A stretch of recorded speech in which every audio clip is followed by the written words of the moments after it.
Hi, can you hear me all right? Yep. Great. If you want to move the mic as close to your mouth as possible, please. Okay, awesome. Welcome to the media tent. Congratulations on your win today. I will be asking questions on behalf of the media.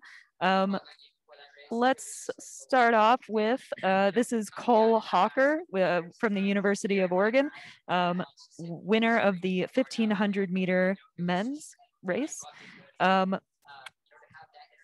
Let's start off with Rob Mosley. He asks, looked like you got tangled up a bit with about 350 to go in the 1500. What happened? How worried were you, and how did you recover? Yeah, definitely. There was a little, I don't know what it was there, a little contact or whatever. I don't think anyone was doing anything intentional, just how it goes when it starts to come down and it's still tight.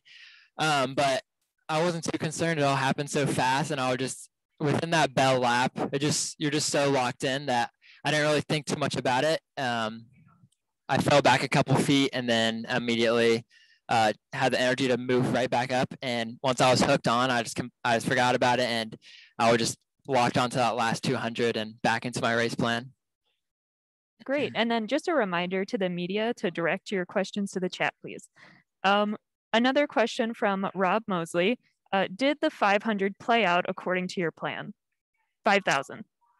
Yeah, I mean, as a doubling, I was super happy coming off the 15 title, and then I was just trying to hang in and finish the best I could. And they ran smart and they took it out fast and they made me run, and I respect that. And I just had to roll with it and just grind it out. And I was happy with the way I closed it. Absolutely. This is from Jonathan Galt. Were you worried at all about being boxed in at the bell, and how did you stay composed and get out of it?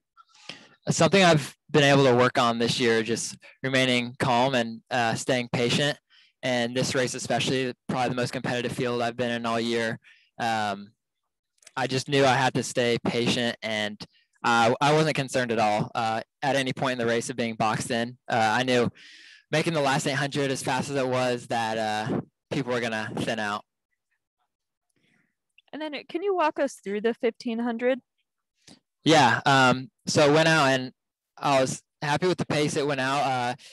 It wasn't anything crazy fast, especially for the guys in the field, all running pretty modest first lap. And then sort of picked it up, and then 800 to go. There was some knocking a little bit I had to deal with. Like I said, just kind of rolled with that. And then once we were coming onto the bell lap, I felt really good, and I was really confident with my finishing speed. And I just knew if I hung in there and was patient, that I was going to be able to close. And then coming onto the last 150, I heard all the fans in Hayward just erupt, and it was just a feeling I've never felt, and just gave me so much adrenaline to finish it. This is another question from Jonathan Galt.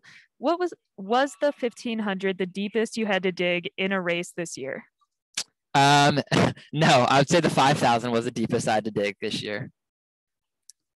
And this is from David Woods with the Indy Star. Was any consideration given to pulling out of the 5,000 after LSU had secured the team championship? No, there was zero consideration of that. I was aware of the team standings and all, but I mean, I think we all know at the end of the day, some of the sport is for personal glory, and I was definitely just trying to run the best race I could run. Yeah, I didn't really consider pulling out, even though I was definitely hurting halfway through the race. A follow-up from David Woods from the Indy Star. Did you think you could ever run a 3:35 and 3:13:18 in space of 2 hours? That's something that I'm really proud of today. And of course, I was still going for the win in the 5,000 meter. That was the goal. My coach mentioned that to me, and I never really thought about running those 2 times back to back, but I think that's a testament to my fitness right now, and I'm just extremely happy with both the performances. This is from Doug Binder. You nabbed a few wins away from Cooper this year. What was your reaction to his win and 13-12 school record tonight? I couldn't be happier for Cooper. Indoors, he was so happy for me, and through the race, like I said, they made it fast, and just enough to take me out of that front pack with 800 to go, and I would have definitely been a little more upset if it hadn't been Cooper that won. And I'm just so happy he got his first individual national title. Yeah, I couldn't be happier to have him as a teammate as well. Another question from Jonathan Galt.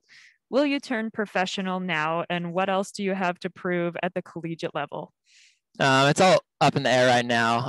Definitely not making any decision as of now. And I think I have still a lot to prove on the collegiate level and the world level as well.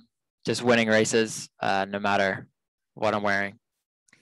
This is from Chris Ockley. After winning the 1500 in such a fast time and so close to the meet and collegiate records, how hard was it to turn around and refocus for the 5000? It was hard, and I definitely got some experience of that indoors, running the mile and the 3K on the same day. But 1500, especially one that fast, and then a 5000, which is much longer than a 3K. It's a different animal, and lining up, I was less nervous for the general race that you get nervous for, and I was more nervous for how much pain I was about to go through. And yeah, I was, of course, I was a little concerned about it, but yeah, not too bad. Another question from Jonathan Galt. You closed in 1:48 for your final 800 meters in a 3:35 race. What do you make of that split? Does it surprise you at all? I'd be lying if it didn't surprise me, but I think my workouts have shown that I should be right there. I've been having some of the best training of my life, and then of course some of the best races of my life, and I think just one after another it builds and all accumulates on one day.